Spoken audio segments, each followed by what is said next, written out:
Video കാണുന്നതിന് മുൻപ് Asia cup മത്സരങ്ങൾ ലൈവ് കാണാൻ ആഗ്രഹിക്കുന്നവർ നമ്മുടെ ഈ ചാനലിലെ ജോയിൻ മെമ്പർഷിപ്പ് എടുക്കുക. ഏത് രാജ്യത്ത് നിന്നും നിങ്ങൾക്ക് HD ക്വാളിറ്റിയിൽ മാച്ച് ലൈവ് കാണാൻ സാധിക്കുന്നതാണ്. ജോയിൻ മെമ്പർഷിപ്പ് ലിങ്ക് ഈ വീഡിയോയുടെ കമന്റ് സെക്ഷനിൽ പിൻ ചെയ്ത് വെച്ചിട്ടുണ്ട്. ഏഷ്യ കപ്പിൽ ഇന്ത്യ ഇന്ന് UAE നേരിടും. രാത്രി 8-ന് ദുബായിലാണ് മത്സരം. സഞ്ജു സാംസൺ ഇന്ത്യയുടെ പ്ലേയിങ് 11-ൽ ഇടം പിടിക്കുമോ എന്നാണ് ആകാംക്ഷ.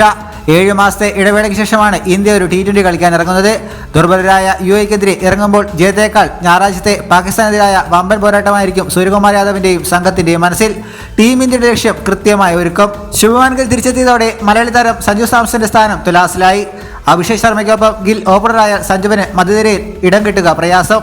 പരിശീലന സെഷനിൽ നിന്ന് കിട്ടുന്ന വ്യക്തമായ സൂചന വിക്കറ്റ് കീപ്പറായി ടീം മാനേജ്മെന്റ് പരിഗണിക്കുന്നത് ജിതേഷ് ശർമ്മയെ ആണെന്നുള്ളതാണ്.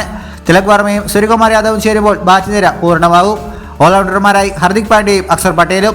ജസ്പ്രീത് ബുംറയ്ക്കൊപ്പം ഹർഷിത് റാണ പുതിയ പന്തെറിയുമ്പോൾ സ്പിന്നർമാരായി വരുൺ ചക്രവർത്തിയും കുൽദീപ് യാദവും.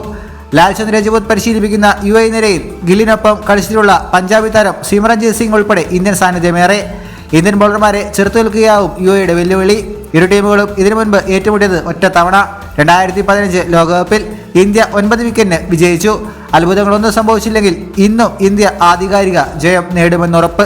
മാച്ചിനെ ലൈവ് കാണാൻ താല്പര്യമുള്ളവർ ജോയിൻ മെമ്പർഷിപ്പ് എടുക്കുക. ഇൻസ്റ്റാഗ്രാമിൽ മെസ്സേജ് ചെയ്യുക. ഇതുപോലുള്ള പുതിയ വാർത്തകൾക്കായി ചാനൽ ഇപ്പോൾ തന്നെ മറക്കാതെ സബ്സ്ക്രൈബ് ചെയ്ത് വയ്ക്കുക.